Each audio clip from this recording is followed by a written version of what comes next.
રથયાત્રા પહેલા શહેર એસઓજીની કાર્યવાહી. એસઓજી દ્વારા લિંબાયત વિસ્તારમાંથી 3 રિવોલ્વર કબજે કરી. મેહુલ નરેશચંદ્ર ઠક્કર પાસેથી 3 રિવોલ્વર કબજે કરી. મુંબઈમાં 1993માં થયેલ બોમ્બ બ્લાસ્ટ દરમિયાન આ વ્યક્તિ રિવોલ્વર લાવ્યો હતો. મુંબઈ રિવોલ્વર મળતા તે સુરત લાવીને મૂકી રાખી હતી. મેહુલ નરેશચંદ્ર ઠક્કરના પિતા મુંબઈ બોમ્બ બ્લાસ્ટમાં મોત થયું હતું.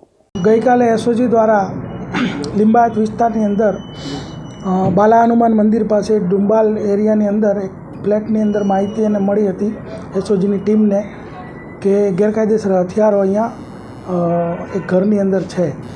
અત્યારે રથયાત્રાના આવી રહી છે અને એના અનુસંધાને લો એન્ડ ઓર્ડર મેન્ટેન કરવા માટે થઈ અને સતત અમારી આ ટીમો ગેરકાયદેસર હથિયારો શોધવા પ્રયત્ન કરી રહી હોય છે.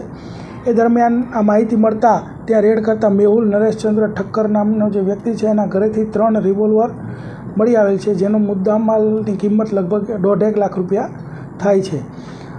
આરોપીની પૂછપરછ કરતાં જાણવા મળ્યું છે કે 1993ના જે મુંબઈ બોમ્બ બ્લાસ્ટ થયા હતા તે દરમિયાન આ લોકો ત્યાં મુંબઈ રહેતા હતા અને ત્યારે તેને વિરાર રોડ પરથી એક થેલીમાં 3 હથિયારો મળેલા અને ત્યારબાદ તે 1995થી સુરતમાં આવીને રહે છે. અહીં શાકભાજી હોલસેલ લાવી અને વિવિધ હોટલોમાં રિટેલ પ્રોવાઈડ કરવાનો બિઝનેસ કરે છે. સાહેબ, આ રિવોલ્વરનો અત્યાર સુધી શું ઉપયોગ કર્યો? આટલા વર્ષો શા માટે સાચવી રાખી? આરોપીની જે પ્રારંભિક પૂછપરછ થઈ છે એનાથી એને એવું કીધું છે કે ત્યારે એમને મળ્યા હતા અને પછી એ લોકોએ સંતાડી રાખેલા અને અહીંયા પણ એ લોકોએ કે કોઈ ઉપયોગ કરેલો નથી હજી સુધી.